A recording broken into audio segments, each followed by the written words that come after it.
ആന്ധ്രാപ്രദേശ് ഏവരും ഉറ്റുനോക്കുന്നത് ശർമിളയുടെ രംഗപ്രവേശനം തന്നെയാണ്. YS ശർമിളയുടെ രംഗപ്രവേശനം കോൺഗ്രസിന് കൊടുത്ത ഇന്ധനം ചെറുതൊന്നുമല്ല. വളരെയധികം മൂകതയിൽ നിന്നിരുന്ന കോൺഗ്രസ് പ്രസ്ഥാനം അതിശക്തമായി തിരിച്ചു വരുന്നു.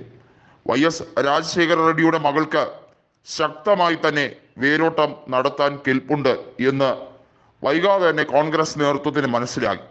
അതുകൊണ്ട് തന്നെയാണ് ശർമിളയെ ആ ചുമതല ഏൽപ്പിച്ചിരിക്കുന്നത്. ത്രികോണ പോരാട്ടം തന്നെയായിരിക്കും ആന്ധ്രാപ്രദേശിൽ. കോൺഗ്രസും YSR കോൺഗ്രസും TDPയും തമ്മിലുള്ള മത്സരം.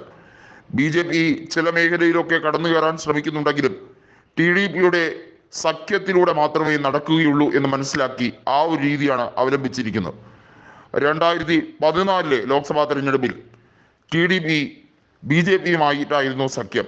അന്നേരം സംസ്ഥാന നിയമസഭയിൽ TDPക്ക് ശക്തമായ പിന്തുണ BJP നൽകുകയും BJPക്ക് മന്ത്രിമാർ വരെ മന്ത്രിസഭയിൽ ഉണ്ടാവുകയും ചെയ്തിരുന്നു.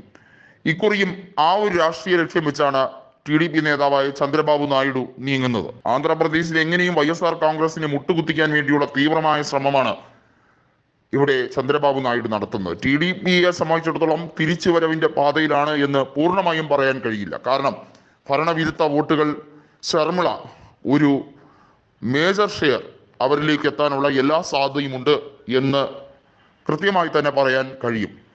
ഒന്നാമത്തെ കാര്യം, ശർമിളയുടെ ഒരു ഐഡന്റിറ്റി എല്ലാ മേഖലയിലും സുപരിചിതമാണ്. അവരെ രാഷ്ട്രീയത്തിലേക്ക് കൊണ്ടുവന്നത് YSR തന്നെയാണ്. അപ്പോൾ തീർച്ചയായും ജഗൻമോഹന്റെ അതേ രീതിയിലുള്ള പാരമ്പര്യമുണ്ട്. മാത്രമല്ല, ജഗൻമോഹൻ റെഡ്ഡിയുടെ പാർട്ടിയിൽ പ്രവർത്തിക്കുന്ന പലരും ശർമിള വഴിയാണ് ആ പാർട്ടിയിലേക്ക് എത്തിയത് എന്നുള്ളത് ഓർമ്മിക്കേണ്ടതാണ്.